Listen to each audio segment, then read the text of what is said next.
नमस्कार दोस्तों चुनावों के दिन हैं। चुनावों का मौसम कहना चाहिए, मौसम है। और ये एक ऐसा मौसम है जिसमें बहारें तो नहीं आती, लेकिन कड़वाहटें ज़रूर उभर कर आती हैं। और कड़वाहटें भी उभरती हैं और कुछ पुरानी यादें भी उभरती हैं।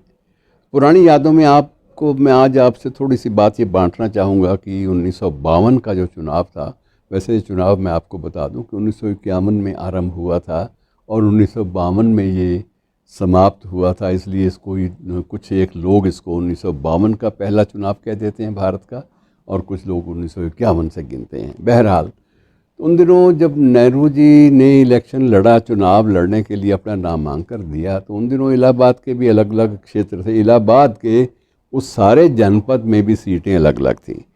तो ये 1951 की बात है, जब पंडित जी ने इलाहाबाद के एक क्षेत्र से अपना नामांकन भरा।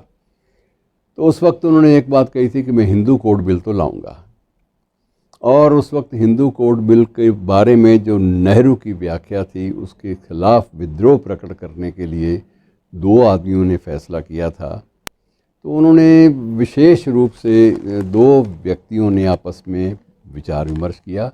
उस विचार विमर्श में गीता प्रेस गोरखपुर के प्रेरक हनुमान प्रसाद पोद्दार शामिल थे और दूसरे प्रभुदत्त ब्रह्मचारी। प्रभुदत्त ब्रह्मचारी उन दिनों के बड़े मुखर नेता हिंदुत्व के माने जाते थे। उन्होंने फैसला किया कि हम इस बात को लेकर नेहरू का विरोध तो करेंगे। और तय ये हुआ उन सारे विचार गोष्ठियों में कि प्रभुदत्त ब्रह्मचारी को उनके मुकाबले में उतार दिया जाए। और प्रभुदत्त ब्रह्मचारी ने नेहरू जी के खिलाफ पहला चुनाव लड़ा। और जब उन्होंने नामांकन दाखिल किया तो पंडित नेहरू ने मजाक भी उड़ाई, और मुझे तो वहाँ जाने की ज़रूरत ही नहीं है, इनका तो एक सीमित सा दायरा है, उससे बाहर ये आएंगे नहीं, और मुझे वहाँ जाने की क्या ज़रूरत है। उन्होंने घोषणा कर दी कि मैं इस चुनाव के दौरान प्रचार के लिए वहाँ जाऊँगा ही नहीं। लेकिन प्रभुदत्त ब्रह्मचारी के चुनाव ने शीघ्र ही इतना ज़्यादा ज़ोर पकड़ लिया कि नेहरू को उनके समर्थकों ने और उनके अपने नेताओं ने, कांग्रेस के अन्य वरिष्ठ नेताओं ने ये मजबूर किया कि नहीं, ऐसा नहीं करना चाहिए, आपको वहाँ जाना ही चाहिए। अगर आप वहाँ नहीं जाएंगे तो ये मुश्किलें पैदा हो सकती हैं।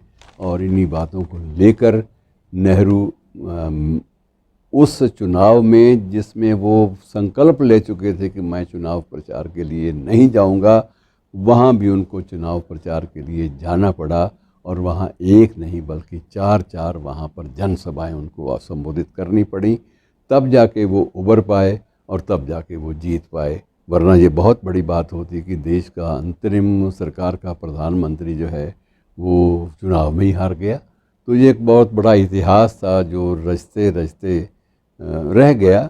लेकिन ये भी वस्तुस्थिति है कि उनके प्रथम चुनाव में पंडित जवाहरलाल नेहरू को भी कड़े विरोध का सामना अपने ही चुनाव क्षेत्र में करना पड़ा था। शुक्रिया।